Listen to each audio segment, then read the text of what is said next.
Welcome to the Contagious Code Podcast, where we dive deep into code, learn practical skills, celebrate the beauty of engineering, and eliminate imposter syndrome. I'm Tejas Kumar, and I've been building on the web for over 20 years at places like Vercel, Spotify, Zeta, and more. Today on the podcast, my guest is Shuhao Zhang, the founder TinyFish, makers of AgentQL. TinyFish is a company with one mission, and that is to make the web operable by AI agents. Towards that effort, they've shipped a product called AgentQL that makes any element on a page queryable by and for AI agents. If you're a developer, a web developer specifically, think of this like jQuery, where with jQuery you do $, parentheses, and then you type in some type of CSS selector, maybe an element's ID or an XPath. With AgentQL, it's similar. It's get element by, but instead of an ID or a selector, you just type in a natural language prompt. So get by prompt. You can say, hey, get the red button and click it, or get the headline, or get the paragraph. And you can even add context to say this specific paragraph, not that. In our discussion, we talk about what it takes to build something like AgentQL. We talk about potential use cases for AgentQL. We talk about the technical decision-making matrix of a product like AgentQL and what it hopes to achieve. It's truly an insightful discussion because in our discussion, Shuhao mentions the boundary line between like, okay, this is AgentQL's problem, and this other problem is the problem of a browser automation engine like Playwright, which AgentQL integrates with. It's not the problem of AgentQL. And so it's a real masterclass on learning like how to set boundaries for your product and when to lean on other dependencies. Shuhao also talks about building a company, in that marketing and positioning are indeed the most difficult part of building a company. And he goes into details about the values of one-on-ones, personal relationships, and moving slow for the right things and moving fast for the right things as well. It's really a masterclass on the future of the web and AI. He also spent some time talking about authentication and identity management, sharing the strong caveat and warning, do not ever share your sessions with any AI-enabled application, because there just isn't enough standardization and regulation around this. If something, make a separate account, call it your name's agent, and give it that identity. But to share your identity with an AI agent is somewhat dangerous because it could do something bad or illegal. And then who's at fault? Is it you? Is it the maker of the agent? Like nobody knows, right? It's a very nascent space. And so there's some cautioning on that as well. Look, I'd love to offer this to all of you at no cost. In fact, it is offered to you at no cost. And the way we can do that is through partners and sponsors. Let's take a moment and acknowledge them and then continue. The Contagious Code Podcast is partnered with, and has been for a long time, Code Crafters. Code Crafters is a great way to level up your coding skills. How it works is you pick a programming language you want to get better at, something like Python, R, Julia, JavaScript, whatever. And you pick a developer tool like Rust or Git or Docker. Rust is not a tool, it's a language. Like Git or Docker or Redis. I meant Redis. And what it will teach you how to do is it will hold your hand as you build the tool that you chose in the language that you chose. And by doing this, you get better at both the tool and the language. They have a generous free tier, but if you want to get the premium at a huge discount, follow the link in the show notes. That's tej.as/codecrafters. Thank you for sticking around. Here's my discussion with Shuhao Zhang. Shuhao, welcome. Great to be here, Tejas. I'm so excited and honored. You said earlier that this was your first podcast ever, so I'm very excited. Yeah, it is. So yeah, very much looking forward to it. I'd love to dive into AgentQL, the problem space and how you're solving it. For the listeners, maybe we could just start there, right? Let's just talk about AgentQL. What is AgentQL, and what made you decide to focus on this particular challenge? Yeah, of course. So AgentQL is a set of infrastructure and tools and a framework that allow agents to access the web through semantic syntax. So the reason we created AgentQL is it's about 20 months ago. I did see the trend and the transition into a more agentic world. Back then, still GPT-3, 3.5, but really seeing the reasoning power and to be able to handle complex tasks. So what's really missing is a more AI native way for agents to access the web. And that's why we created AgentQL, so that you can ask for elements and data through natural language. Interesting. A more agentic way to access the web. So previously on the podcast, we've had Paul Klein IV, the CEO and co-founder of BrowserBase. And BrowserBase also claims to be a project that it exposes a way for AI agents to operate the web platform. However, I think the way they do it is slightly different than AgentQL does, right? They host browser infrastructure. They essentially just host like Puppeteer in the cloud and let developers connect to it remotely and use it, or agents in this case. Is AgentQL different to that? How does AgentQL, I guess more broadly, how does AgentQL enable AI agents to autonomously use the web? Yeah, so first, I think it's a whole stack to make that transition happen. You need infrastructure for runtime environment. You need the application layer to kind of handle the business logic and transactions. And there's also a set of observation and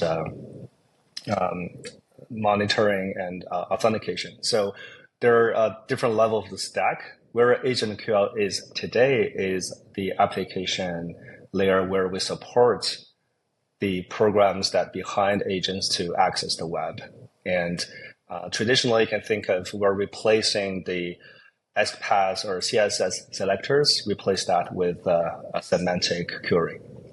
So if we consider the example of like jQuery, I'm sure the listeners are familiar with jQuery, as are you. You have the dollar symbol and parentheses to call a function. And inside there, traditionally, you would put like a CSS selector or similar. Do we understand correctly? With AgentQL, it's similar, but instead of some selector, you just type natural language, the submit button, or the card with the heading this or that. Is that how it works? Yeah, that's correct. So because the semantic interpretation of the piece of data or the element on the page does not change as the style of the page changes, or a lot of the sites are designed to prevent this type of access. They don't purposely prevent agent to access. I think there's definitely benefit for sites that make it more compatible with agents. That's a whole separate topic. But because of the just how the industry evolved in the past few decades, it's becoming more and more challenged to use the traditional jQuery or XPath way of accessing these elements. Yeah, I actually had to do some work recently where I had to programmatically, selectively remove elements from an experience at runtime. And it was difficult because they had no unique identifying properties about these elements that I needed to programmatically remove. They didn't have test IDs, they didn't have IDs, they didn't have single-use class names. And so you should have seen the selectors. They're like 253 characters long of angular brackets and all kinds of nth child 100, and it's not pretty. And I would have given anything to just say this GitHub button. Add it. Yeah. So that's really, really promising. Can we talk about exactly this, the problem space where traditional selectors like XPath or CSS, where they fail, and how AgentQL provides maybe a leg up? Yeah. So the existence of selectors is actually reverse engineering for programs to access the web. So when the app was built, the CSS style or anything that is designed to make programming easier to build the site. So it's more of a builder tool than a accessing tool. And there's also the modern web framework. The classes are generated dynamically. So if you refresh the page, some sites will change everything, and the content is also dynamic. So nth child will also change the sequence when you have, say, a new banner, the carousel will change. So everything kind of built for more of a UI representation of the site to humans. And everything underneath is like, that's implementation details. Nobody should care about that. However, for agents, you can either go with the graphics, take a screenshot and reason about it, or to look into the DOM and see how can I navigate, how can I understand. And that's totally not designed for agent.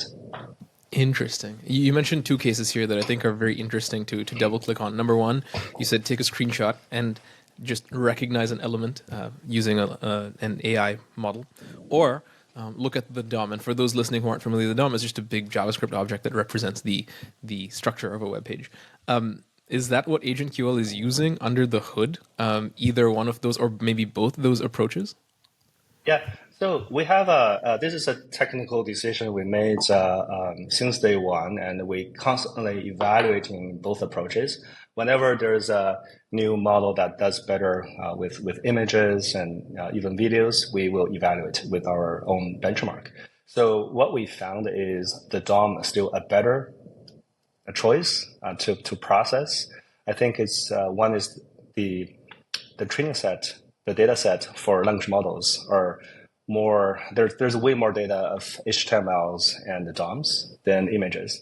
And there's also just a physical limitation of screenshots. When you have a longer page and you have horizontal, vertical scrolls, when things are hidden behind accordions. So there are a whole set of limitations where taking a screenshot is not going to support. Interesting. If I was to venture maybe a guess, or if I was to, you just laid out some constraints here, for example, accordions and so on.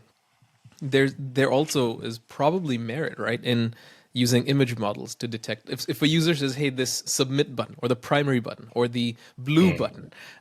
In this case, you could look at class names, but as we discussed earlier, if the classes are dynamically generated by frameworks, the class would be btn dash, some hash 8976, whatever. And so it may be impossible looking purely at text to discern, okay, what is the primary button here? In that case, a vision model may be more valuable. And so, like, if I was to implement this system, I would maybe consider a multi-agent approach where you have at some point an LLM as a judge that acts as a router that says, okay, this query would perform better or would be better served by an image model versus this would be better served by a language model that speaks DOM. Does AgentQL use like a multi-agent architecture like that yet, or how's the design? Yeah, AgentQL does not use multimodal yet, but TinyFish does. So TinyFish is a company, and we do have other products in the work, and that uses multimodal. And so you can imagine the two are kind of cross-referencing and checking each other. Well, AgentQL, what we found is it's designed for a high performance, high scalability web access. So, for example, some of our deployments serve hundreds of millions of API call, even billions per year for particular use cases. So you can imagine if we have to scroll the page 20 times and take a screenshot each, it doesn't definitely work. And your example is very interesting. So I have, we actually have run into these kind of problems when our users saying, hey, give me that blue button under this on top right corner. So we have this concept of query engineering. So you can always iterate the AgentQL, and we have a Chrome extension where you can try a query if it works. So query like the blue button on the top. Sometimes what if the site changed design to purple or to, so I think there's always a way. One we find is to describe the button in a semantic approach, less visual, saying, if submit button or, even the button is just the icon, but you can say, the submit button next to cancel button. The model is still able to figure it out. And so it's more resilient to style changes. Interesting. What is, you mentioned TinyFish, and this is actually a question that I've had for a very long time, because sometimes people talk about AgentQL, other times they talk about TinyFish. One is a product, one is a company. So just so I understand correctly, TinyFish is the company of which AgentQL is a product. That's correct. Yes. Fantastic. What other products does TinyFish work on?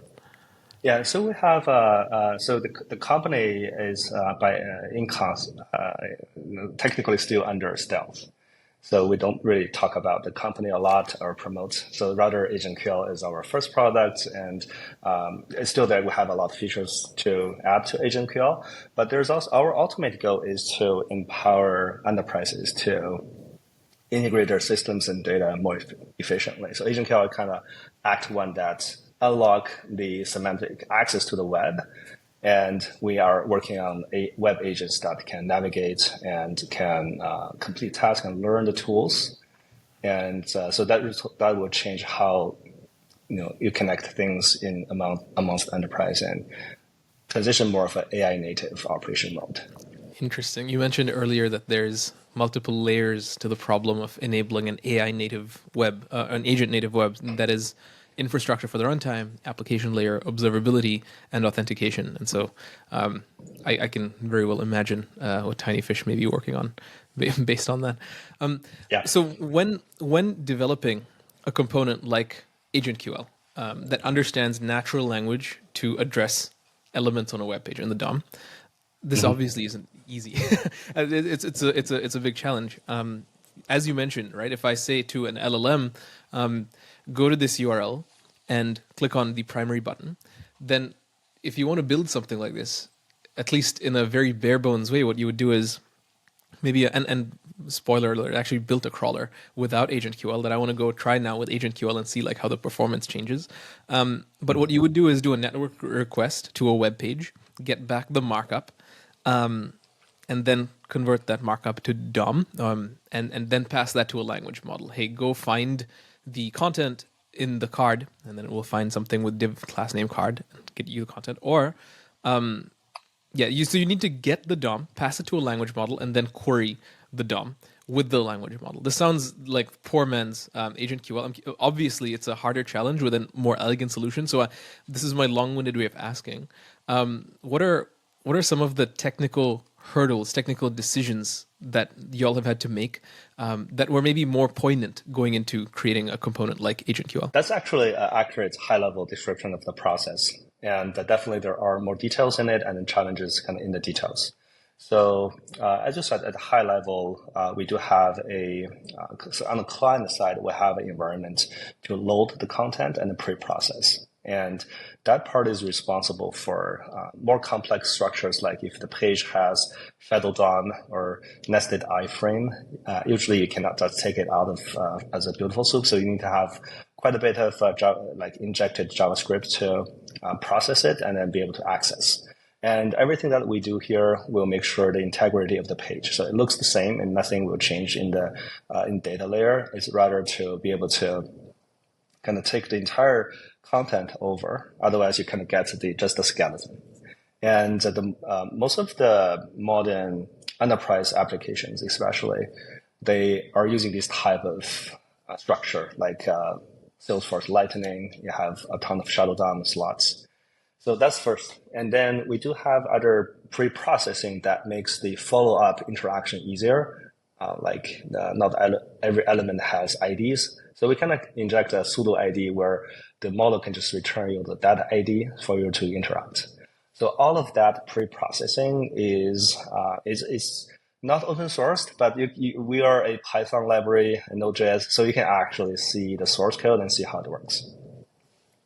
Okay, so that's step 0. You retrieve the text content, the markup, and assign each element perhaps unique IDs and pre-process, that is probably clean the page from all kinds of, basically help your signal to noise ratio that you then present to the LLM. Okay, that's step 0. What's next?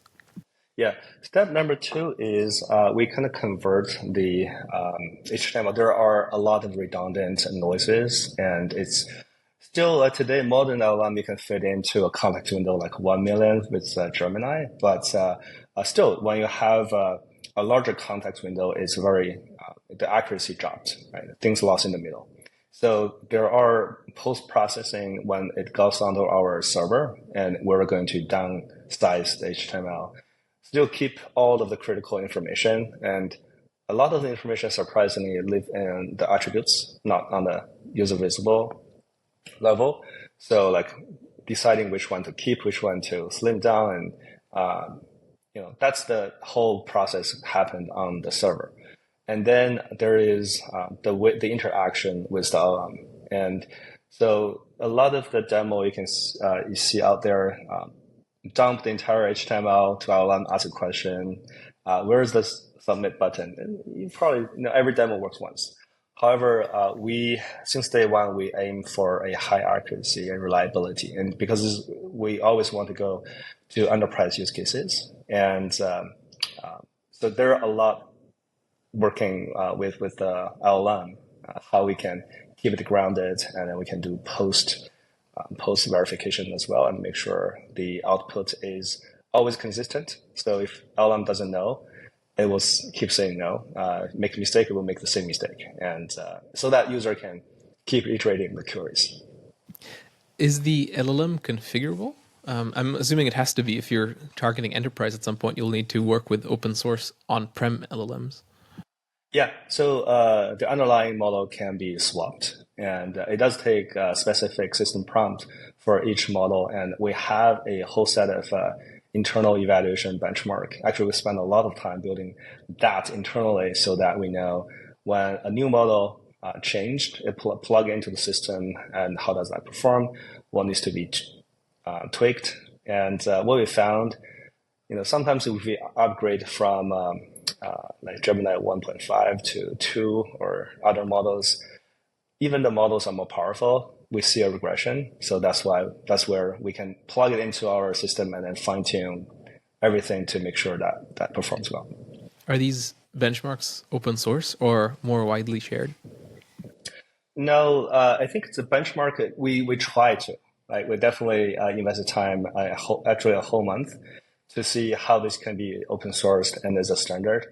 However, it was created more tailored to AgentQL query syntax, and I think everything else out there is more of a so to kind of convert that to work with our framework takes some time. With tools like, I keep coming back to jQuery because I think it's very similar to AgentQL. The only difference really is the selector. And if the selector is natural language, you still select an element. However, with jQuery, once you select an element, you can then, yes, read its value, read its attributes, but you can also write, you can mutate, you can delete, you can edit, you can update.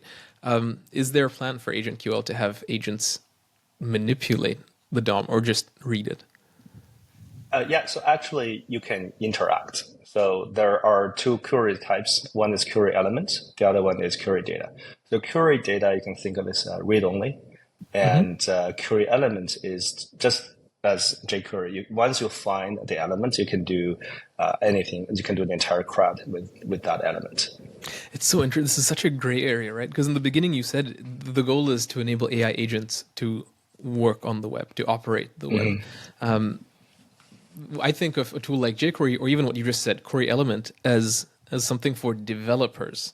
But I would be a bit remiss if I didn't mention, okay, but we're in a transitionary period where even developers are basically being replaced by agents. I mean, if you could have an agent do the job of a developer, that is, go to a web page and manipulate the DOM and inspect an element and change it, and then verify that it's what you want, and then go back to your coding IDE cursor or something over model context protocol and have it then commit those changes, you've effectively done an engineer's job.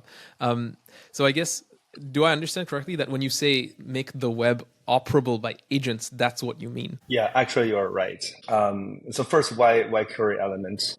A lot of the data is behind multiple levels of navigation and filling the form, submit it, and you can see it. So query element is kind of a way for agents to navigate their way through in a very reliable way. And AgentQL can also use for automation, just and test automation as well. So that's why query element is there. And we're seeing, definitely, if you plug AgentQL into the coding assistant, actually, there's a YouTube video. If you give the developer doc of AgentQL to cursor and ask it to create an AgentQL script, it's by design, it's very intuitive. So actually, cursor did a good job, and this is also on our roadmap where we will have generators that can create automations just based off of AgentQL, but the creation itself is going to be a low-code environment. Incredible. I'm so excited for the future of the web in general. Okay, so you just mentioned some use cases, web scraping, automation testing, etc. I've heard, and I've actually worked in my work at DataStax. I'm the person in charge of the AgentQL relationship, and so I've worked a lot with the team, and from what I can see is there's some use cases for like research and deal finding, etc. And I've heard AgentQL be described as a tool for developers. Developers are going to use this to build things. In that spirit, what are some things that developers, listeners to this podcast episode, what are some things they can build? What are some things that AgentQL would make their lives so much easier, so much better building? I kind of already have an idea, but I want to hear it from you directly. Yeah. So from the immediate, to benefit today is if you are working with a massive amount of websites, but they are similar, like for example, the municipal websites, if you want to see if there's projects for construction, if you're a construction company looking for deals, then you can use AgentQL to check hundreds or thousands of multiple websites, and then because you can use the same set of query, and if you're looking for similar, that's kind of traditionally you don't want to see that many websites manually create selectors and maintain them. With AgentQL, because of the semantic approach, you never have to maintain it back, and the creation is also more universal. The same query will work across. It doesn't matter the page structure. So I could even, if I'm building something like Perplexity and I wanted to have a web search that's done by an agent, I can literally just say with AgentQL, get the search results, get an array of search results, and I could send this agent to google.com and bing.com and ask Jeeves if that's still a thing, DuckDuckGo. So all of these, they all have different DOMs, but because of the beauty of my query, just get me the search results, what I'm hearing is that would work. And then this is the kind of thing that people would benefit from building with AgentQL is a way to get data from multiple websites with a single query. That's right. And to take it further for more of agentic workflows, we recently integrated into Langchain, LlamaIndex, and Langflow, these major frameworks. So we pride ourselves as a tool, like the element location tool and data extraction tool. So a bit of Langchain has a built-in like click tool once you know the element where it is. So combining these tools together, you can do pretty much what you described as a deep research, where the agent will reason and decide where to go and what to look for, and AgentQL will kind of perform that navigation and data extraction. And so specifically to data extraction. So if you today say, here's a website, give me a summary, and then give me some data out of it, you have a very high chance that the default LLM will just work. However, if you need more of accurate structured data, if you have, say, a list of products in a page and you want the accurate pricing reviews and across dozens of products, and you're not expecting any error from it. So we have done that hard lifting part so that the JSON that you get out of the extract query from AgentQL will be accurate. Wow. How does that work? As a developer, do I give it a ZOD schema or something that I expect it to adhere to? I'm curious about how you can guarantee structured output. So if you know the surface and the data you want in the schema, it's better to use our Chrome extension to try the query upfront.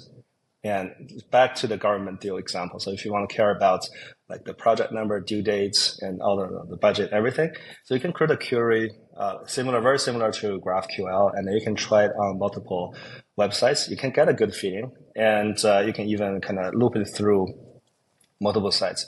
Once the query gives you the desired results, you can plug it into the code, and then so what you see is going to be what you'll get, and the consistency part is what we put a lot of effort on.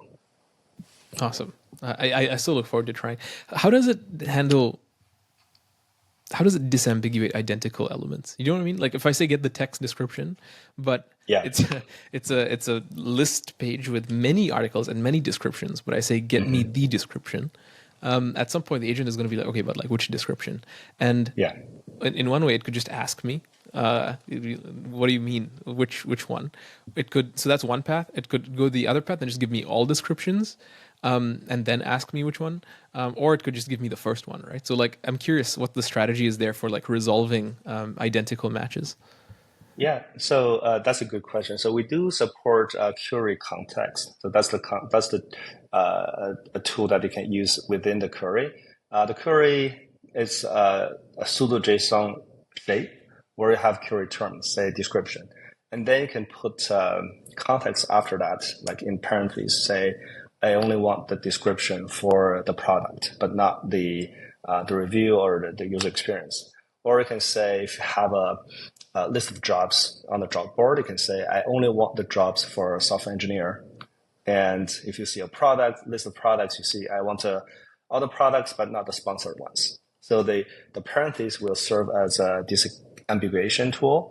And then the output data is still a clean JSON using the query term as the keywords. And this JSON adheres to a schema that I prefer deterministically. Yeah. So the schema kind of serves two purposes. One is like it's the output is expected, so you can plug it into your continued your work streams with the post processing. And then another reason of having this query is it's more deterministic, although it's resilient but deterministic. So, for example, if you ask for give me everything about the product on this page, you may have different data shapes and different contents every time. But if you say I want the information in this structure, it serves a hint. It also serves as a consistency guardrail. How do you balance between, because you want the guardrails and you want consistent results, but you also, I mean, you want flexibility. Like a lot of people talk about language models, especially large ones, and they talk about hallucinations being a big problem. But frankly, in terms of the model architecture, they really are a feature, not a bug. Yeah, they're meant to have this layer of novelty or non-linearity in them so that you get exactly what you expect, like novel output. And so with that context, I feel like with a product like AgentQL, there's a strong balance you have to have between precision, like this works deterministically, precise to the element with the context you've provided in the parentheses. You need to balance that with some flexibility. For example, if the element is not there or if something has changed, you still want a close enough match. How does that system? How does your system, I guess, balance both of these ends of the spectrum? Yeah, so that's a good question. You can actually consider AgentQL as a layer on top of the LLM. So what traditionally be done with query engineering, with like prompt engineering, and there's always a balance when you work with language models. It's the same as you work with AgentQL. So we kind of abstract away a lot of the infrastructure, pre-processing, post-processing, and grounding. However, the flexibility, the balance is in control of in developers' hands. So, like the example that you gave, you can say, for example, if I want a product zero SKU number. If it's not there, give me the product name, for example. So you can put all that into your parentheses Oh, context. wow. Okay. Nice. Yeah. Nice. Okay. So it's really up to the developer. You just give them all the tools and it's like, here, you solve your problem. And then if you can't solve the problem, then open a support ticket with the team, I guess. Yeah. So we make sure that the behavior will follow what's given in the context and at the term level. So you can have a pricing that remove the currency sign I only want or round it up, but another price you can say keep everything there. So it can coexist in the same query, and like the conditions. If I will see some more creative queries like tell me if at a high level, tell me if this is a 404 page, right? If it is, means that it's things down below will not be relevant. Probably is a lot of related products, or then just give me an empty array. There's the flexibility part of that. Awesome. And just so we understand, AgentQL doesn't necessarily only query elements on a page, but also about the page. This is elements with between head tags, the title, the metadata. Like this is also queryable, yes, by AgentQL. No, actually. So so for query element, we focus specifically for navigation elements that can help you to click, fill in text, but not on the metadata. Interesting. That's so surprising, especially with you mentioned 404 detection. Usually, that's where you see page not found first. Like if we think of a stream of an HTML page, it's in the title. Wow, interesting. Okay, I was not ready for that. Yeah, you look like you were going to say something. Do you have plans to add it? No, I think we haven't seen a strong use case to kind of curate the head like the meta tags, but it's something easy to add, and I agree with you. That could give some strong hint to the agent that how to proceed with the page. Yeah, I can tell you a really strong case for it. Google.com, which I don't know, I haven't read their terms of service on crawling, but it's they serve you a different language based on your IP address, which if your agent spawns at some edge network in Korea, you're going to get languages and results in what you crawl for, right? And so, like having that information ahead of time, maybe. I also don't know where these agents run, to be fair. It sounds like this is just the application layer, not the infra layer. So the developers would decide, right? They may choose to use something like Cloudflare Workers, where they make these queries, or where their agents run. Do I understand that correctly? This is just the application layer? Yeah, so what we offer is the runtime, especially the browser environment. Developers has control to run on locally or deploy to their own cloud. Yeah. We do offer a REST API version of it, so we can abstract away the browser hosting part. However, with that, it's only limited to one session, like one query on data. There's not much of a navigation supported with that. We do have on our roadmap to provide more of the remote hosted browser infrastructure to developers. Competition for browser base. How would it work right now? And this is admittedly a very silly question, and it's silly for the reason being I have not tried to deploy my own AgentQL application yet. But if I was to say, I have a very simple case. I want to Google for world news headlines, every day, and get the results from Google, and then synthesize them into some Slack message or notification to me. I would use AgentQL for this. I would say go to google.com and get me and type in news, search, and then get me the results.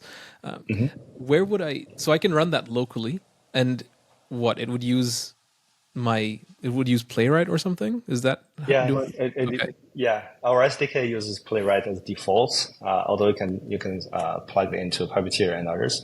But if you use Playwright, then it's very easy to get started, and the syntax is also very easy. So you can say, if you're familiar with the listeners, if you're familiar with Playwright, all the way after you set up Playwright, you work with the page object, right? Page dot. And we just introduced a few additional functions to page object, where you can say page.get by prompt, and it can say search box. And from there you can say enter, and then again page get by prompt, search button, and then click. This is very cool. And I'll talk to you after we finish this episode about why that's cool in more detail. I'm working on a project that uses this. But okay, so it requires Playwright. And if you're running it locally, then it speaks to your local Playwright. But if you want to run this in the cloud, then do I understand correctly? And we're not talking about the offering from TinyFish. I'm talking about just like build my own Levels.io style developer. You would have to host remote Playwright and then expose a connection to that remote Playwright over maybe Chrome DevTools protocol or something, and then connect to it. Okay. So you would be responsible as the developer for all that infrastructure. Yeah, today, yes. So we want to, we're working our kind of way from the application layer down to the infra layer. And our enterprise customers actually are using the infrastructure. We just haven't exposed that out.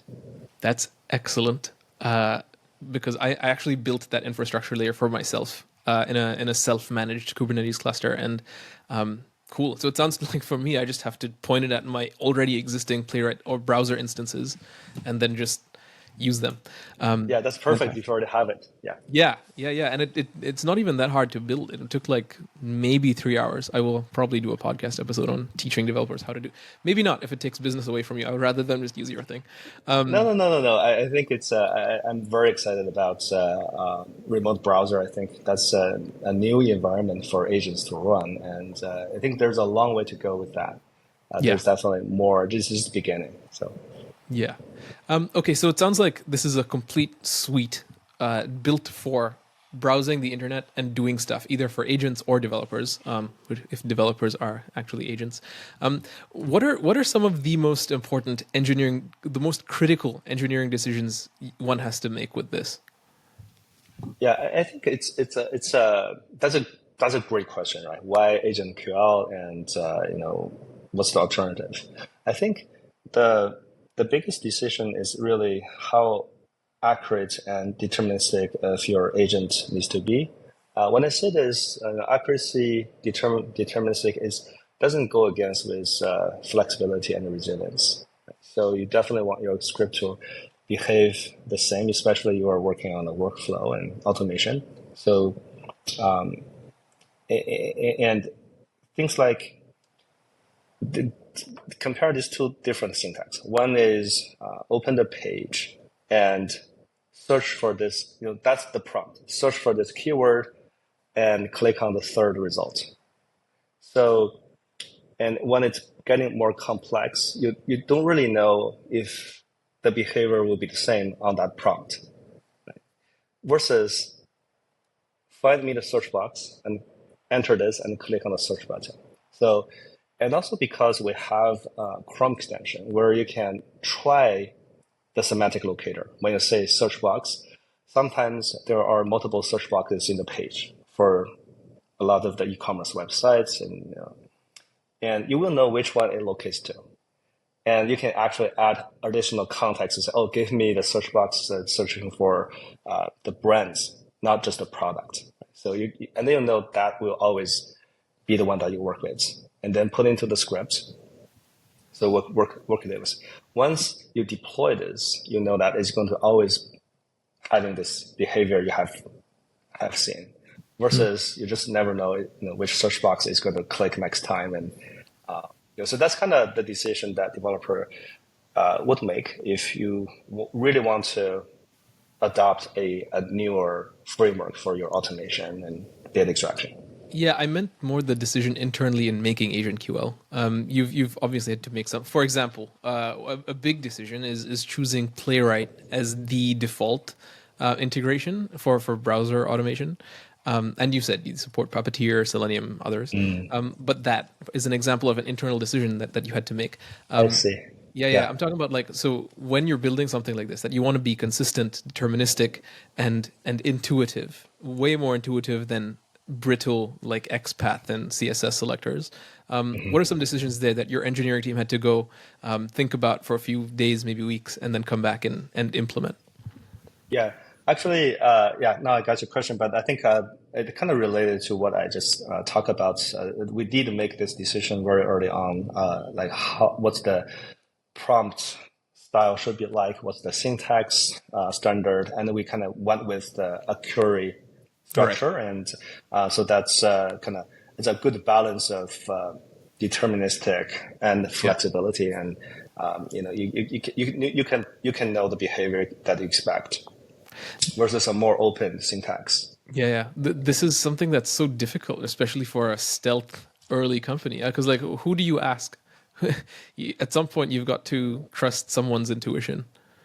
Yeah, so there are a lot of influence from Dan Schaefer, who was my manager at Meta, who was actually the creator of GraphQL. And AgentQL, GraphQL. So there's a I thought Lee Byron was the creator of GraphQL. Yeah, there are multiple creators, so he's one of them.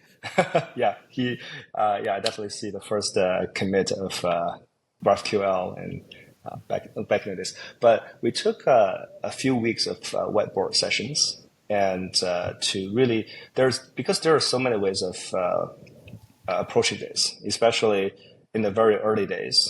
That was the summer of 2023. And when you have language models can take in the entire HTML and you can ask anything basically into it. So the design of that, how developer will first iterate what's the developer experience and how they will verify, how they will test later on and maintain. And all that put into consideration, we decided to use AgentQL syntax. Fantastic. This is also, I think, I want to explicitly call this out because I think this may be lost on some people. This is an invaluable tool. Yes, for things like searching many websites at once, for things like enabling AI agents to browse web. But I'm seeing now that this is also an extremely valuable tool for end-to-end testing, as I understand it correctly. Because how you used to write end-to-end tests was with Gherkin and Selenium, and then I think the gold standard today is you just write it with Playwright, but it's still relies on data-test ID attributes. And it's like the ultimate litmus test for is my app usable? You give a natural language prompt to AgentQL saying, sign up for an account. That's it, right? You give almost an agentic command of scroll and find this needle in this haystack. That's it. You don't have to think about it. You think about giving instructions to a human tester and watching how they operate your website. This is essentially the same, no? Yeah, I think that's a very good point. I definitely see the huge pain point of web test automation, and I mean the test is supposed to catch errors in the changes, but the change itself will break the test. Exactly. A lot of the selectors will just break. And we have partners like Heal.dev, which is a natural language based test case creation and test script creation, where they do exactly what you said. You can say, find me the search box and click this button. And they handle the rest, like observing all of the quality of the page, if it's adhesive to the designs, but to kind of drive the navigation, the workflows, they're using AgentQL for that. You mentioned there's SDKs, Python SDK, JavaScript SDK. Which one came first and why? Oh, Python came first. I think I actually am not a Python developer before TinyFish, but I think just the ecosystem of Python and the developer community, especially around LLM and AI. So that's kind of it's a no-brainer that we start with Python, and of course JavaScript, Node.js. It's a even larger community around web automation and testing. So that's our immediately after Python SDK got to a reliable, stable state, we have Node SDK. And do these both have feature parity between them? Yeah, now we maintain them. They're both first class. So that's awesome. Every time we change something, they will go in both. How do you do that? I mean, are they both maintained by the same team, different teams? It would have to be different teams probably, or different single developers because it's different languages, no? Yeah, we have different engineers work on them, but we do have we keep things in sync. How? That's the question. I mean, like, especially in an early. How many people is TinyFish right now? Yeah, we have about 20 full time, and right. we have amazing interns as well. So. And at that stage, you're 20 people. You're new. You said middle 2023. You're moving fast. You're breaking things. You're fixing things. You're just moving. You're being a scrappy startup. How do you stay in sync? That's such a challenge for like a small team of rapid moving people. Yeah, definitely. I think we in the early days we invested a lot into the dev infrastructure. So the team are very, we have a strong influence from Meta's dev culture, where we have 6 engineers from Meta, and so that's the core team. And so a lot of the dev infra was set up in the way that we have to go through. A lot of things are automated, although it's not as sophisticated, but we try to kind of recreate a lot that was in Meta. So like we use Terraform for everything that's in our dev infra, our ops as well, cloud. So it's all code-based, using code to manage our GitHubs and AWS, and we also use InfraHouse as the tool on top of that. And a lot of the GitHub InfraHouse is, it's our head of infra. So he was at Pinterest, so he's responsible for that skill of infra, and he has his own tool that. So we're the first one that dog food that tool and being able to scale actually so fast with the developers we have, and so that allows us to move fast with the initial investment in our dev infra. And when any change we put in is automatically verified against, I believe, 9 Python versions. So wow. So nothing will break, and same for Node.js. Yeah, that's okay. So I still can't comprehend how you maintain consistency across languages. And I say across because like within the JavaScript ecosystem, it's very easy. Like React, for example, speaking about Meta, right, is they maintain synchronicity between React packages. That is the reconciler, the React package, the React DOM, etc. by just having a big monorepo. And you can have a big monorepo because it's JavaScript. But to maintain this parity between JavaScript and Python, as far as I know, you can't have a monorepo with different programming languages, in the repo. So I don't know. I'm just very mind blown that you maintain feature parity so consistently between both of these as a small team of 20. You mentioned the infra helps. So then, do I understand correctly that the infra will not let you deploy the Python SDK if the JavaScript SDK isn't up to speed, or you know what I mean? That's where I'm struggling to understand how you maintain parity between them. Yeah, so the CI/CD pipeline will handle this. That's we run amazing. Actually every PR merged, they're going to kick off a whole set of tests and all the way to integration tests. So because things will change in SDK, the way that you pre-process them will eventually impact the overall results and what you send to Langchain. So the whole set of tests will run and make sure that it does what it's supposed to do. Incredible. And of course, if a change breaks, and we have some of the common pre-process logic is in JavaScript. So that's common, and it's going to be tested against both Node and Python at the same time. Amazing. That is so amazing. We talked about Playwright. Playwright exposes Chromium and Firefox, as far as I know. But I guess those are really the two browser engines that dominate the web. There isn't really any more. I was going to ask a question about cross-browser support, but given that Playwright enables interacting with both browser types, this is a solved problem. This isn't a problem at all, right, with AgentQL? Yeah, so we actually, this is a design decision. We are not trying to solve Playwright's problem or browser's problem. Yeah, we're solving the problem on top of that. And so it's a very light touch, and it's 99% will be Playwright. We're just introducing a fill method to replace the selector for the page object, and then that's where we stay. And okay, and that's so also yeah. The boundary also then doesn't affect Playwright's default timeout. For example, if your prompt is not yielding an element in 30 seconds, Playwright will handle that timeout, will handle the replay, will handle all of this.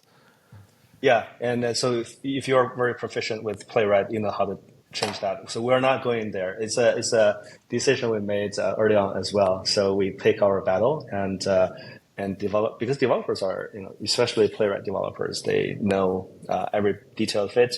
If not, there is the community, there's a doc. Yeah.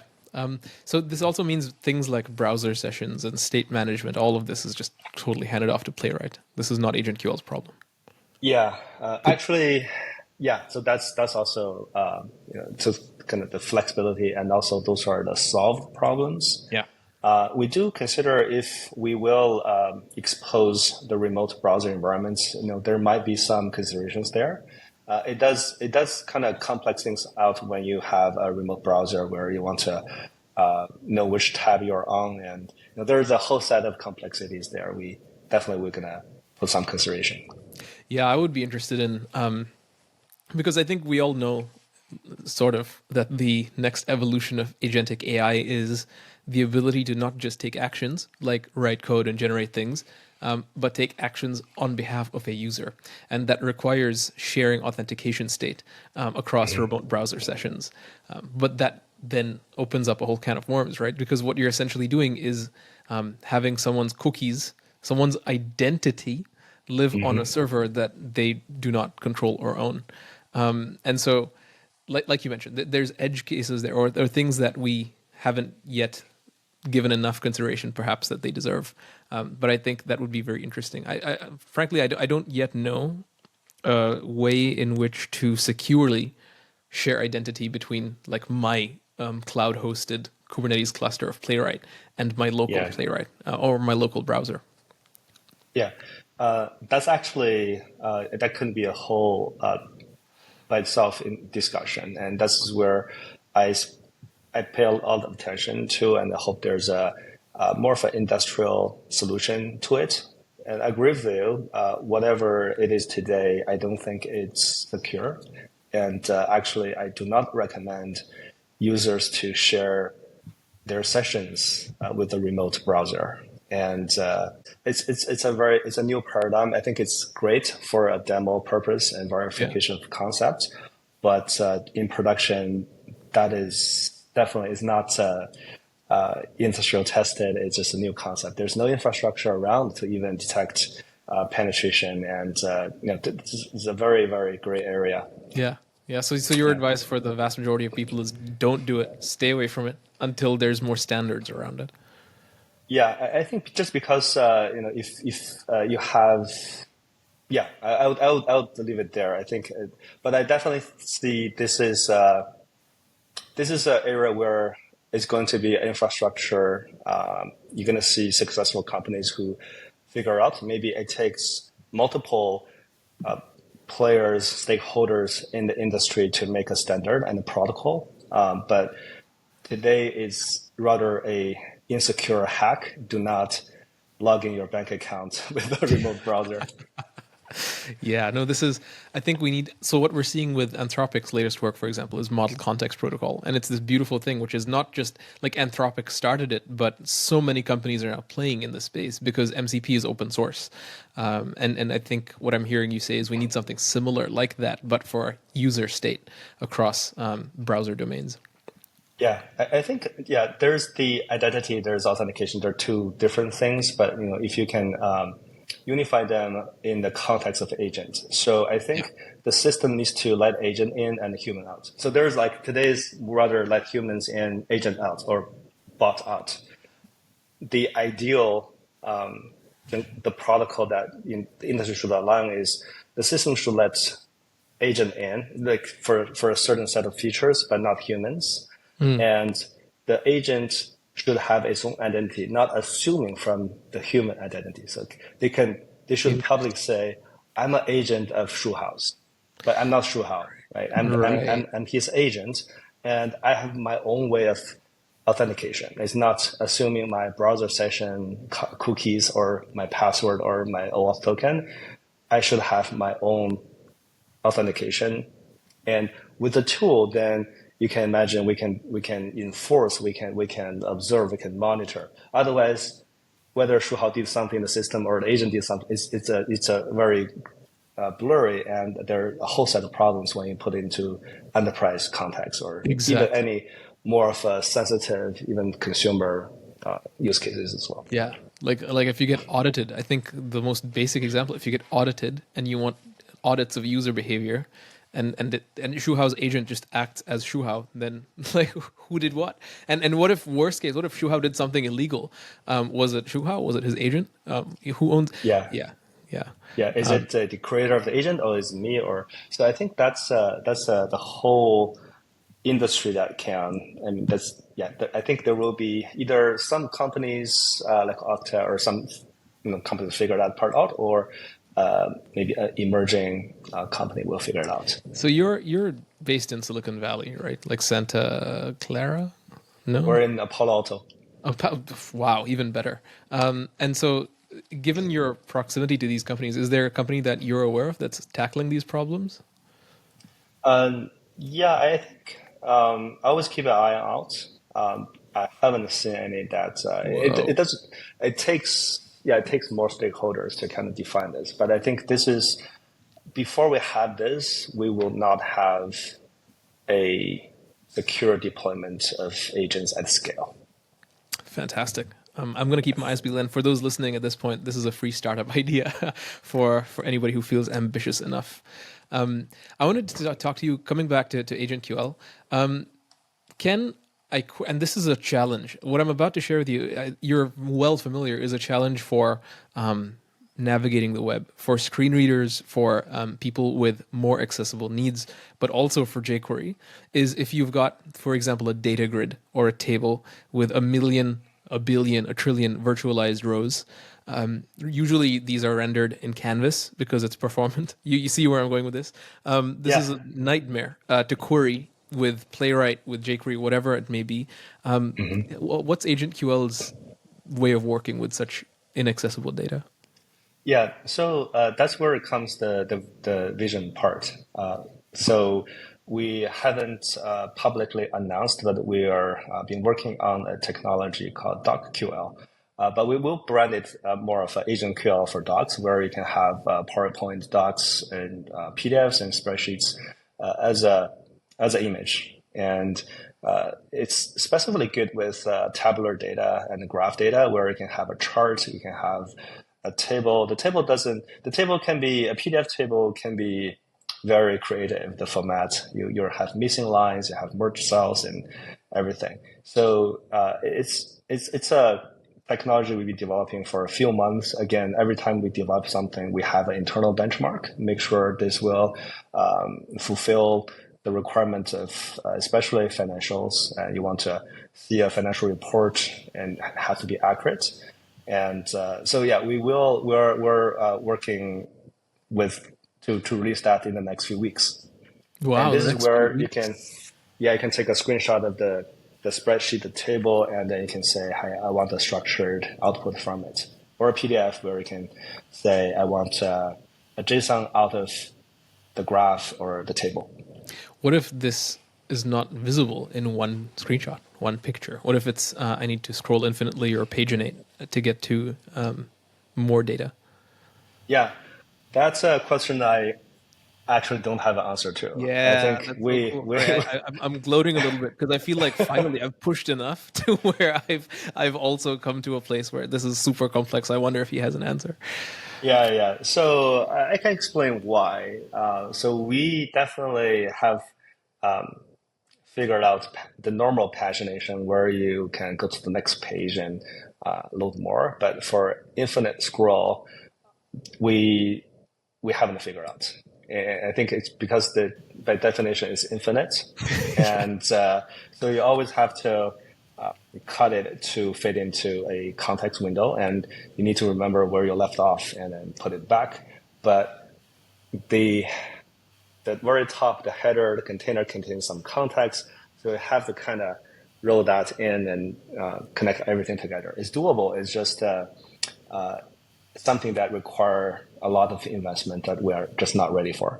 Yeah, and a lot of coordination. I don't know if somebody gave me this task to think about for a while, I'd probably land somewhere on some type of temporary data store. I'd lean towards a vector database if it was semantically important.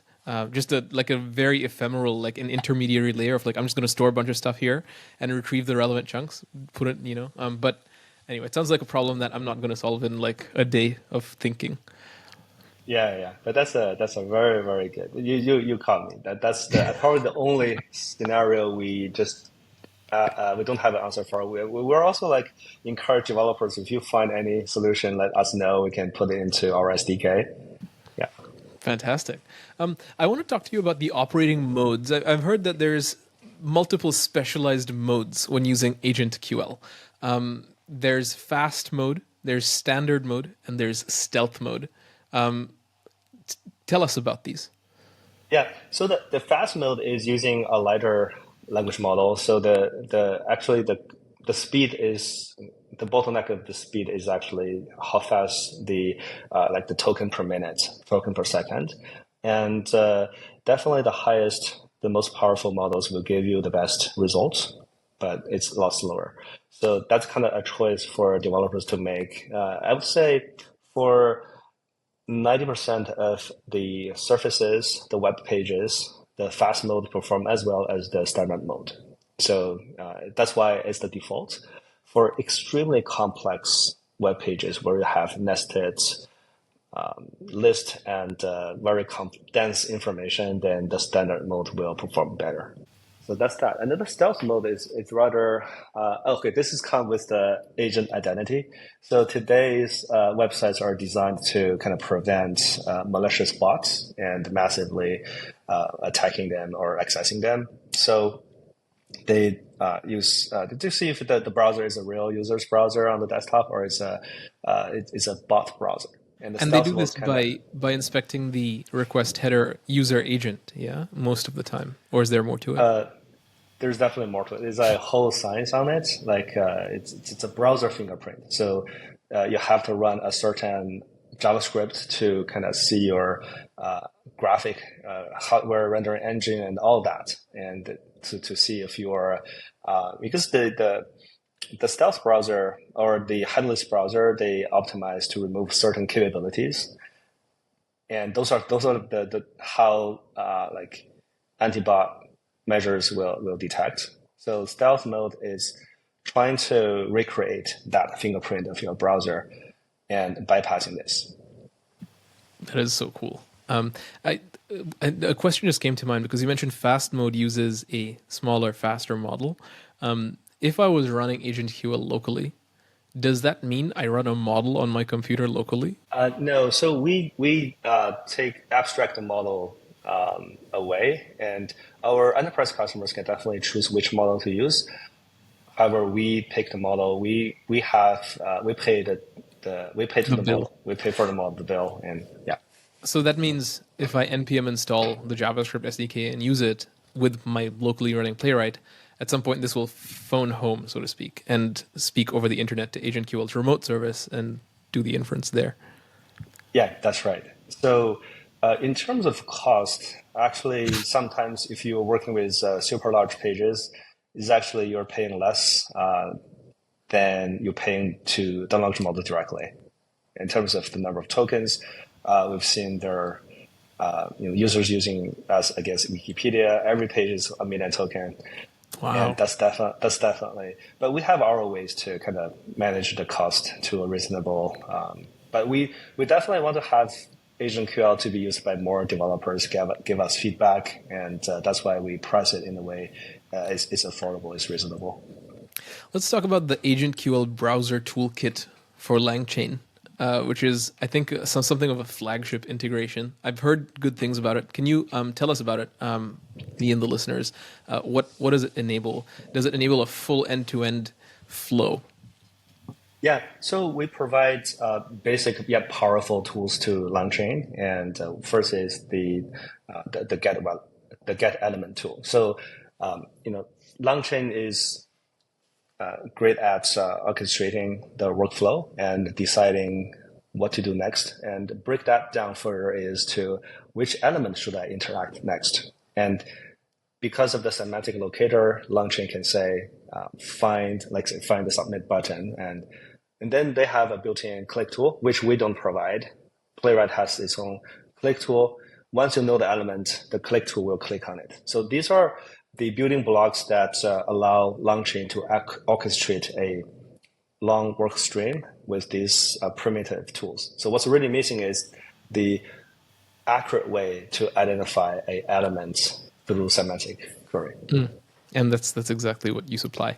Yeah. Fantastic. I'm so tempted now.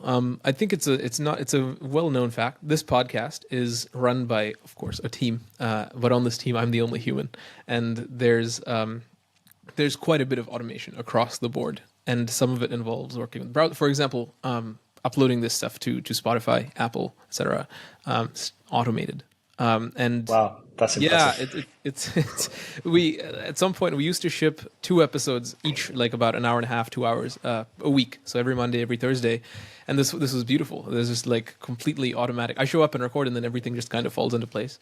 I wonder with AgentQL how this might look different or better, because I will say this, that there have been issues, and in some cases the issue is the agent just dies and then I have to go do everything manually, which is fine. It still saves me a ton of work, but it hasn't been zero shot, so to speak. And now, just based on this conversation, I'm interested to see how AgentQL might enable some things. Yeah, of course. So I think first of all, if this is the workflow is highly repeatable, like you always click the same set of buttons, interact with the same set of elements in the same order, then you can definitely recreate that with AgentQL, and you don't have to worry about if the page changes or so it's going to run pretty reliably. And so that's kind of the starting point. That's incredible. Yeah, I'll give it a try. I'll let you know how it goes. Yeah. Finally, I wanted to talk to you about email, which is just a completely, most of us use email clients in the browser, but there's this notion of shared identity. Let's assume that that's a solved problem. Would it be fair to say that a great case for AgentQL is to just build some type of email assistant? Go in there, summarize my emails, tell me about it. Yeah, so actually my previous startup, it's called Edison Tech, and then we built an email client called Edison Mail. And No actually, way. it's if you search for email in the App Store, probably still one of the top results. And so I have a big heart for. I'm a huge fan of email and productivity related to it. So to use AgentQL for email, it's still like if you have some your email workflow that you do every day. Like for me, probably I'm in the inbox 0%. So I will make sure every email that either archive or I read, I respond. So, but 90% of the emails are just simply archive or mark as read. And so if you have a rule that you say, hey, if these are from, you can either summarize that to me, and at the same time, you can just archive it for newsletters. I do read them, but I don't have to go into an email to read them. You can just kind of summarize, send me Slack in the morning, and make sure all of that Yeah. mark is read. So that's like really comfortable, convenient feature to build. Incredible. Yeah. Okay, no, I think based on all this discussion, we have a really, really good understanding of what AgentQL is, how TinyFish relates to AgentQL as the parent organization, what you can build with AgentQL, and what the unsolved problems are. It's tremendous. I want to switch gears a little bit, and we're about to wrap, but I want to spend our last few minutes talking about not so much the tech side. I think we have a decent understanding of that, but more the business side. You mentioned this is a new company from middle 2023. You're Yes. 20 people. You're probably seed or stage or similar, right? Okay. We closed a last summer. You We closed just Series A haven't. last summer. Yeah, we just haven't Wow. announced it, and Okay.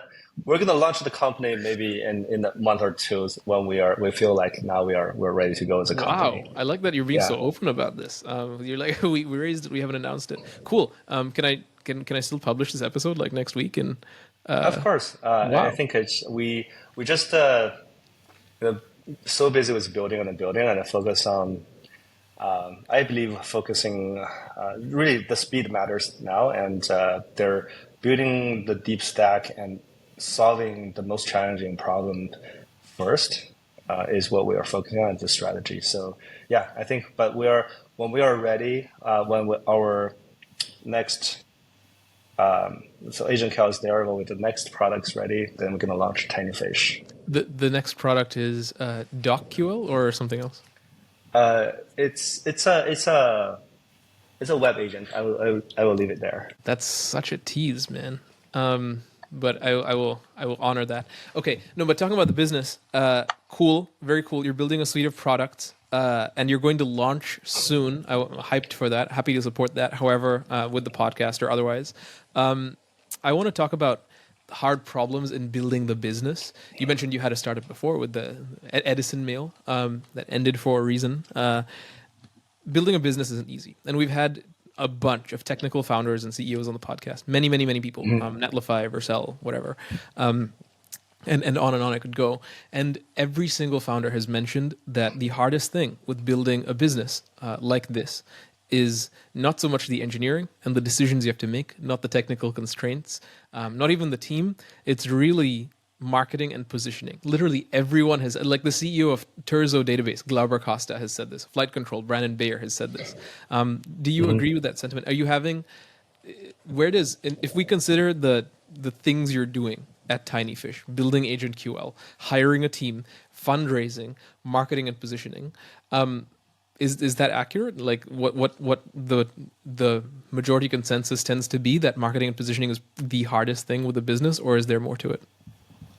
That's accurate. I can't Oh agree. wow. I can't agree more, especially for tech founders like me. And I think being the founder is different from being like a CTO before in my company. And so definitely positioning and business is the most challenges. Just naturally because this is not where my expertise are, and I tend to build, like you said, a team and technology and product really well. And you tend to stay within your comfort zone and keep building.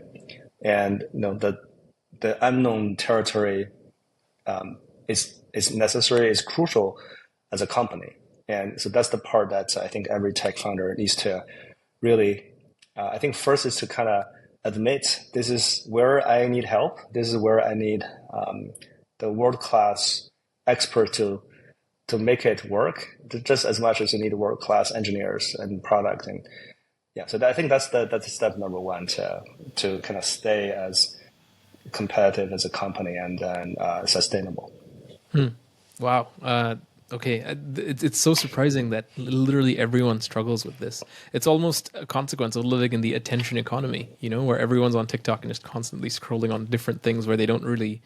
It's so hard. It sounds like to receive even just like a gram of attention. So you're doing things like posting on Hacker News, working with the great Rachel Lee Neighbors, and so on, and hoping some of that yields success. I hope at least the podcast helps with that. Let's talk a little bit about recently. I saw this announcement. I was very happy for the TinyFish team. AgentQL was #1 product of the day on Product Hunt. So you mentioned you're launching the company soon, but AgentQL is launched. I think this is probably why there was some confusion around what is TinyFish, what is AgentQL. But any insights you're able to share at all about getting to #1 on Product Hunt, given that we've established that's the most difficult thing with building a business like this? Yeah. Not that getting to #1 is the most difficult thing, but instead getting recognized, getting attention, marketing and positioning is the hardest thing. How did you end up doing that? Yeah, I agree. I think it's just the noise level is higher than ever before, and to kind of stand out, to get any attention is very challenging. So our product launch, I'm pretty proud, and this is our first. It's my first product launch, and I just realized there are hundreds of other. Other companies or products launch, including we are launching the same week as Apple. They're launching something. I don't remember, but it's kind of surprising. I thought those maybe only a dozens, easy to get to the top, but it's actually not the case. So our marketing team had run a terrific job, and kind of building up the early developers who have tried AgentQL before. Kind of let them know we're going to launch on this day. Please give us a shout out, and we'll also use our network to kind of help us to spread the news. A lot of effort, and the entire company, including every intern, ask family and friends to help. The initial boost, the first hour is critical. So if you get in the first hour into the first page, then you will get organic traffic. People will naturally check out what's going on for the new products. And we also have the engagement is all important. This is kind of, we did consult someone who has experience. So we take turns for the 24 hours where for every comment user left, we will have a response. So the builder will respond. And so I think all of that will kind of create the initial boost and then the organic traffic for the whole process. And I would say it's a good experience. It does have value as well. We actually had a team visit us next day. They saw us on Product Hunt. It's just like a demand gen funnel, and more after. Even today, still people say, "Oh, we saw you on Product Hunt," and I remember that. So it sounds like something an agent could do, huh? I mean, now that you just outlined the repeatable formula, Yeah, I think, I don't know. I think that the team are really excited to kind of be there to interact with the comments, with the developers, the users, and definitely agent may lose some of that human touch and authenticity. Yeah, no, good point. I have two more questions, Shuhao, and these are the second one. The second one is big, and I'll give you time to think about it because this one people struggle with the second one. But I'll start with something easy. What are there any, if any, implementation pitfalls new AgentQL developers? So people are going to listen to this. They're going to be like, "Oh, I want 20,000 listeners on average per episode at this time," and some of those would be like, "I want to go try AgentQL," right? And they're going to they're going to npm install or pip install, do stuff. What implementation pitfalls should they be aware of that they might experience and that may like sour their opinion? Yeah, I think query iteration is definitely important, and I would recommend starting with our Chrome extension first. So I know it's People don't like installing stuff, but that's definitely a powerful tool. It really sets us apart, where you can see preview the behavior and accuracy of the locators. Once you have the semantic locator that you're happy with locked in, we have all the mechanisms in the cloud in our backend to make sure the answer will be consistent afterwards. So definitely don't skip that part. And I mean, it's very exciting to kind of put everything up and running in Python, and you see, oh, it doesn't really click the right button, or that's kind of gave a very early frustration. But starting with setting up the query properly will get you pretty far. Fantastic. Chrome extension first, and then Yeah. you know what would be awesome? I don't know if it works this way, but if there was a post install script for at least maybe the JavaScript one, you run npm install AgentQL, and then immediately it logs to the console. Hey, welcome to AgentQL. Get our Chrome extension. Try it out there. Yeah, that's a very good tip. I will definitely. Actually, we'll put it in. It's we have a AgentQL init command line, and definitely that's going to be the last. Like say now, install Chrome extension and try out. Or even better, do you want to install the Chrome extension, and then if you hit enter, it opens up the store ready to wow. Anyway. Yeah. Developer experience, man. I'm excited. Cool. I'll give that one for free. Anyway, the second question. This is a bigger question. I will say this. We've spoken to so many, as I mentioned, founders, CEOs. David Kramer from Sentry, for example, just like so many. And I've asked this to literally everybody. And the plan is to put this into some type of codex, some type of collection of answers, because there's value here. And the question is this. We work with standards on the web. HTML is just a big document. It's a standard. JavaScript is just a language specification. Yeah, it's just these are called living standards, and they literally just tell you like, hey, the let keyword does this, the const keyword does that. I was talking with a number of founders on and off the podcast, and they multiple times expressed, as a founder, I wish there was some type of specification sheet, so some type of living standard of like, here's things that you must know, here's things that you should expect, here's things that will maybe go wrong, here's lessons that others could learn from. Like they just want to document with these kinds of things. So now if this document existed, Shuhao, what would you hope would be on there? Or to put another way, if this document existed, and you could open a pull request and add a clause to it based on your experience being a technical founder, what would that pull request include? Yeah. So I will reiterate the question. So is this like to a founder if I can have a playbook? And exactly. What would you write in the playbook? And the playbook is not just to founders, but to aspiring founders as well. Oh man, there's so many. I think I definitely want to share more. Go for it. Like you're not limited to one. Okay. I think every founder will have their own journey and story. To me, is more the number one I put out there will be people. I think founding a company is a journey to know yourself better, but at the same time, it's really to focusing on the people. So it's kind of counterintuitive. Like as a startup, you got to move fast. You got to build. You got to go to the market and pay attention to customers. And what I found out in the past 20 months is you gotta focus on the team around you. They join you to pursue their dream, but they have a hell of trust in you.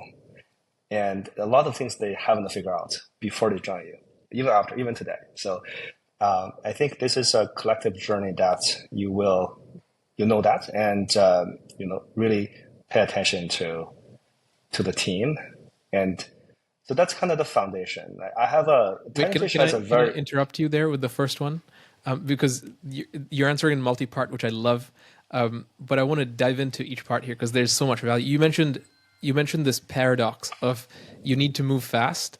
As a startup, you have to go, but also the team matters, and so you have to pay attention to the team. I have worked in early startups, Shuhao, actually very much like AgentQL in terms of size and stage, where people skip one-on-ones a lot because, oh no, I'm busy building, I don't have time for this.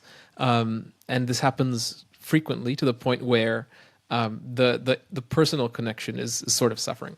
And then what you end up seeing is like one word replies on pull requests, either like do it again or it looks good to me. Like the culture really erodes. There isn't really, and it's not that being verbose is a good thing also, but it's basic honor. Yeah, like I'm going to talk to you as a person as opposed to a thing.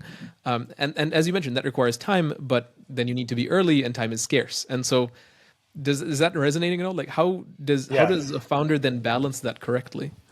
yeah, that's a good question. It's actually very practical, and I'm sure the listeners, the fellow founders, or who spend time in startup will maybe disagree with me, and with what I'm going to say, and with the practice in TinyFish, and it may prove to be wrong in the future when we look back. But in at TinyFish, I can say for the past 20 months, there's only one. I think there was 1 week that I have to cancel my one-on-ones with the team. And but for most of the time, when we were fundraising, when we are having more customer engagement, and I always will try to find a time to. I have to move the one-on-ones around, unfortunately, but I always try to find a time. So that's the commitment. That's their time. So I always share this with team that my one-on-one with you, this is your time, and I'm in your service. So I wouldn't owe you this time. When I skip it, then it's gone forever, right? So what it does is I build, and I don't talk about projects or product in our one-on-ones. We talk about more of your life goal and your growth, and anything that is not technical, not company related.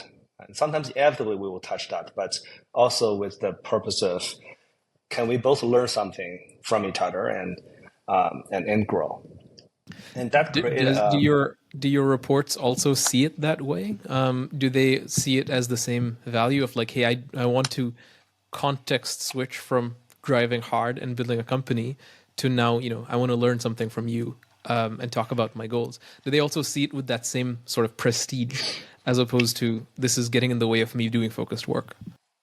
Yeah, it's actually very challenging to make it a practice and as a culture, and if let's say keep it always like that. And I not everyone on my team can do that well. There's inevitably we're going to talk about projects, and I try to navigate the conversation back to growth because they care. They care about the project, the work, the progress. Some did this really well. They will keep a running notes of every time what's the cover and follow up on the previous one, and everything on that note is about personal growth. And usually I found the result is because we have other time to talk about projects, and there's always that. And this kind of allowed me to build a special connection with everyone, and you do need it as a startup. There's up and downs, and most of the time it came in an unexpected way. When you have a team that really connect you at a more than professional level, helps at times like that. Fantastic. Okay, so that's the thing you would add to your playbook is people matter, and you only go so far if you go together in a healthy way. Yeah, and that really challenge and elevates the people as well. When you can touch, kind of have, when you have established this kind of connection, it's possible to deliver challenging feedback. And this is the feedback culture that I cherish at Meta, and I definitely brought that into TinyFish and try to optimize even. As a startup, you have to deliver extremely hard feedbacks, and the ones that make people doubt themselves, hate you, and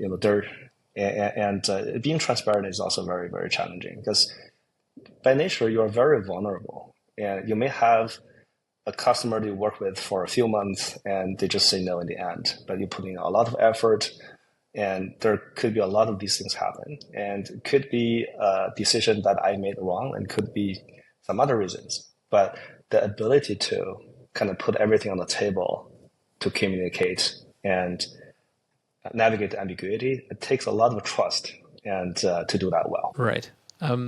But you have to. There's also I think you mentioned you have to give harsh feedback or bad feedback, but you also just have to give feedback in general, no? And so let me ask you this. I was working in a very early startup, 6 people, and I was new. I was like there for maybe a month. I had I reported directly to the CEO, and I asked the CEO, "Hey, I know I'm new here, but do you have any feedback for me? Because I also value this feedback culture. How am I doing? You have any feedback for me? It's my first month." And my manager said, "I don't know. Let's we need more time to see," which which for me was I didn't receive that well. I'll be honest with you. I was like, "Wow, am I not doing well? Like at least like not one like I appreciate how fast you're leveling up or like good job joining or like it was just like I don't know. I need more data. Now, where does that land on your feedback culture radar? Is this good? Would you do the same? Would you change it in some way? I have to acknowledge feedback is probably the toughest thing for any, not just the manager. I think the peers. It's a gift. Whoever give feedback is risking their relationship with you, right? Most of the time, it's like they're like, why bother? And I'd rather have a great connections to just then telling him something that I don't know how he would react and how he would think. So that's kind of every conversation that with a new member joining TinyFish, I will have a one-on-one. And the first one is all about how we take feedback and to what degree can you take publicly anytime or more private sandwiched. And so that's kind of establish a contract, and that helps. And I see our situation as well. Like for someone who are really senior, I think there are so many people in TinyFish. They are way more experienced and talented than me in what they do, and it's very hard to find constructive feedback. But I will acknowledge, say, hey, I need some time to be able to give you constructive feedback, just because where you are, but I will definitely work on it. So that's kind of acknowledge that. But they're Correct. quite usually you will find something, and I can give you some example, the harsh ones, and it's really harsh. But I would say the outcome is great, and they love that, and they will come every week. We will kind of continue this kind of. For example, one feedback of product, more of engineering design discussion.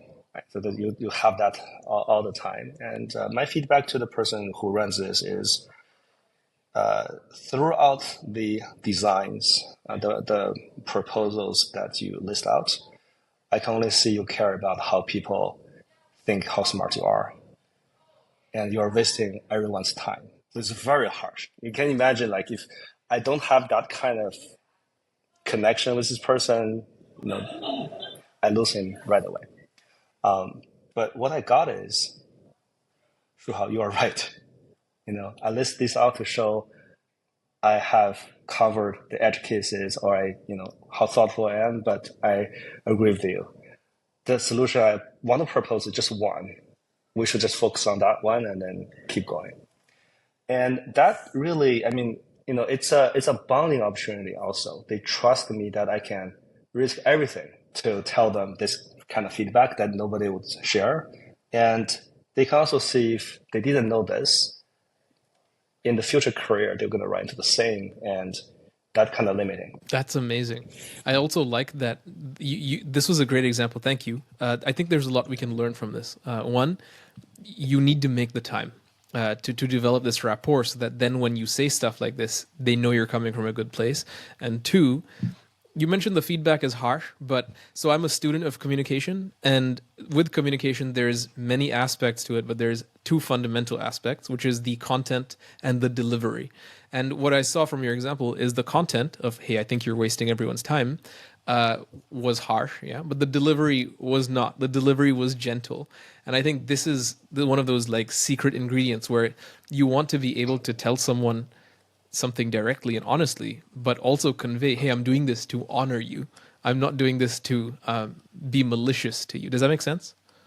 That makes a lot of sense. I think the establishing the context and the trust early on helps. So I don't have to sandwich my feedback. Yeah. Actually, I highly discourage sandwich the feedback. Like everything delivered after the but, it's going to, Stick. because you gotta leave the opportunity for you to encourage and then give people confirmation shout outs.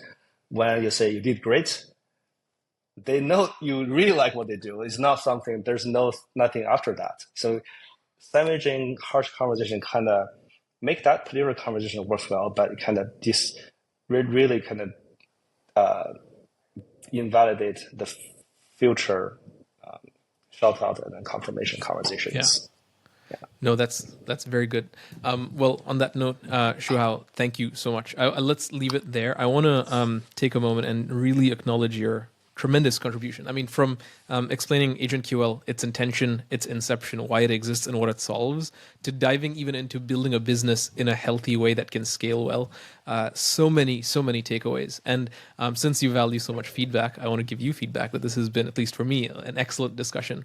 So on behalf of myself and all the listeners, thank you so much for coming on and sharing all of this with us. Thank you so much. It's an honor to be here.